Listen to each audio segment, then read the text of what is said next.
পারা খতম হয়ে গেছে, তারপরেও তেলাওয়াত করেন। এবার ভাবলেন হয়তো সূরা বাকারা আড়াই পারা পড়ে ফেলবেন, আড়াই পারাও পড়লেন। এবার দেখেন সূরা বাকারার পরবর্তী সূরা শুরু হয়ে গেল, এরপরে আরও একটা সূরা শুরু হয়ে গেল। প্রত্যেকবার মনে করতেছে মনে হয় এই পারাটা শেষ করে হুজুর রুকুর মধ্যে যাইবেন, কিন্তু 5 পারা 10 পারা খতম হয়ে গেছে। তথাপি তিনি সেখানের মধ্যে কোরআন শরীফের তেলাওয়াত বন্ধ করেন না, বরং এক রাকাতের মধ্যে এমনভাবে কোরআন তেলাওয়াত করেই যাইতেছেন।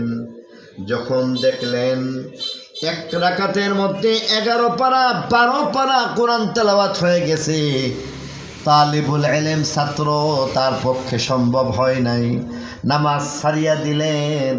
আলাদাভাবে 2 রাকাত নামাজ পড়লেন।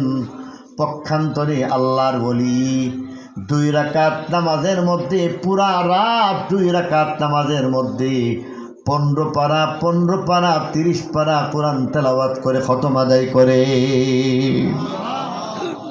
এটা হলো ইবাদত সবর।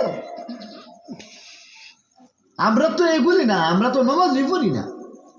এরার কি পরিমাণ সবর ছিল! আমাদের অন্তত পক্ষে ফরজ নামাজের সবর থাকা দরকার আছে না নাই? এই তুই কথা কো সভ্য না, এই আপনারা কথা কইন, আপনারা কইলে আমি সামনে যাচ্ছি। হ্যাঁ আর কথা করতে কোন যেত প্রিয়া না বাবা এদিকে আমার লোকে এদিকে আর এই তুই বলা মার্শাল রাম বাবা বলা রাম বাবা বলা মার্শাল। নাম কি? রনি। হ্যাঁ চুপ করে কথা বল। হ্যাঁ তুই কি তোকে গিফট দিবি? হ্যাঁ আমার এইদিকে চাই থাকবি মন থাকবো।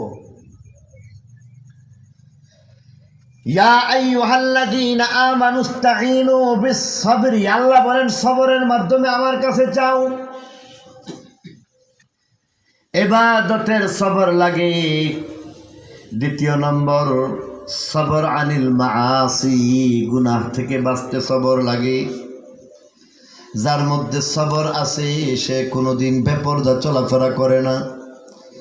সবর থাকলে টেলিভিশন দেখে না, সবর থাকলে গান বাদ্য শুনে না, সবর থাকলে নাটক সিনেমা দেখে না, সবর থাকলে মিথ্যা কথা বলে না, সবর থাকলে হারাম খায় না, সবর থাকলে হারাম পড়ে না, সবর থাকলে সুদ খায় না, ঘুষ খায় না, সবর থাকলে ব্যবসার মধ্যে ভেজাল করে না, সবর থাকলে